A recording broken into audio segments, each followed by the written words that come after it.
Two convicted cops who claim they are innocent, calling for the U.S. Attorney's Office and FBI to be investigated for an overzealous prosecution. You're looking at a pile of cash confiscated from drug dealers. The feds say these two former Detroit narcotics officers were stealing money during drug raids to live beyond their means. Now, the convicted cops say the feds misled the jury.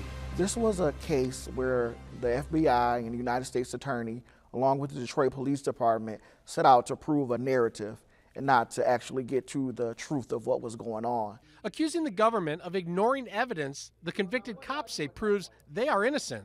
How do you believe we're going to commit this crime if, in fact, we went to Internal Affairs and told them? David Hansberry and Brian Watson are veteran narcotics officers responsible for record-setting drug seizures. They say drug dealers and this admitted dirty cop, Arthur Lavelles, lied about them to try and get lighter sentences for their own crimes. And when they were called to the stand to testify, their stories fell apart. The jury didn't find those people credible. They were lying, and some even acknowledged that they were lying on the stand. Hansberry and Watson were found not guilty in 9 of the 10 charges against them.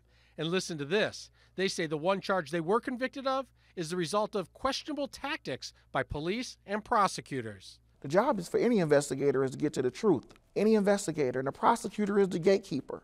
Hansberry and Watson believe they were convicted of conspiracy to commit crimes based solely on audio tapes played in court where they were secretly recorded talking about ripping off drug dealers. The tapes that the government used to prejudice the jury against myself and Officer Watson were done disingenuous. I believe there's overzealous people in the system. I believe there's renegade people.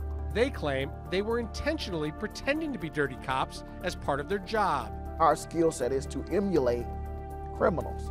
That is what an undercover officer's job is, and that's what he does. He emulates criminals. And feel prosecutors misled the jury into thinking it's against the law for police to lie. I've never heard anywhere, in any state, in any city in this country, that a police officer is not allowed to tell an informant, a citizen, a suspect, or anyone they're in contact with anything that they need to tell them to get information on a crime. And then there's this. Official documents with authentication numbers they claim prove they reported their conversations to Internal Affairs. I know what I said. And another thing I said, and I also know that I went to Internal Affairs. Insisting the last thing dirty cops would do is report to Internal Affairs. They omitted that from the case. And that's why I'm here.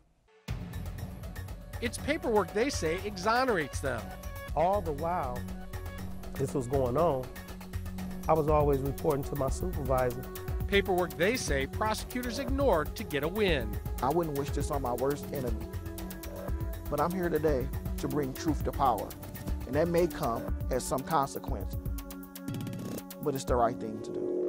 In addition to omitting evidence, they accuse the federal government of calling known liars, perjurers, and criminals as witnesses. Old school got you, little got you. Think I ain't even got a chance to get you yet, because they ain't get you right.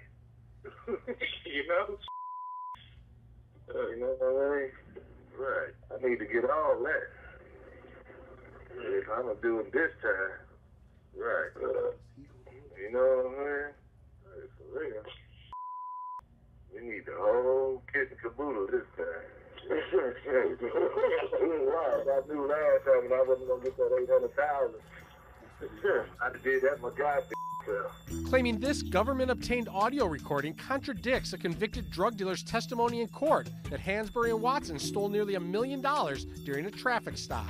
And needless to say, Kevin, he did not say the Detroit Police Department or make any indications that the Detroit Police Department stole any money. They say the government ignored their own evidence.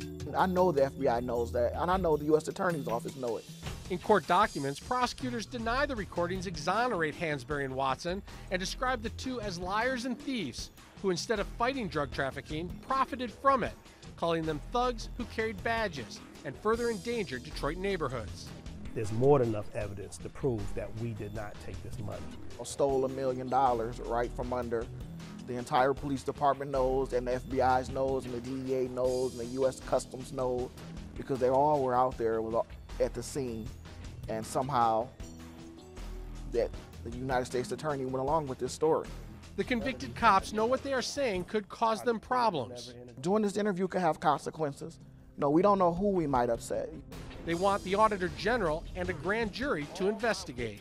Ultimately bigger than me and Officer Watson, and it is, you know, it needs to lead back to the source of the problem. And I think that in time we'll be vindicated.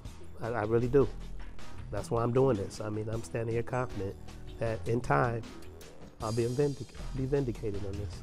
The U.S. Attorney's Office will not dignify any of the claims with a response, standing by the trial facts, conviction, and lengthy prison sentences for Hansberry and Watson. Hansberry and Watson are appealing the conviction in hopes of restoring their reputation. At the time of the conviction, the U.S. Attorney's Office put out a press release that praised the FBI in taking down 2 dirty cops who tarnished the good names of so many honest officers. Kevin Dietz, Defenders.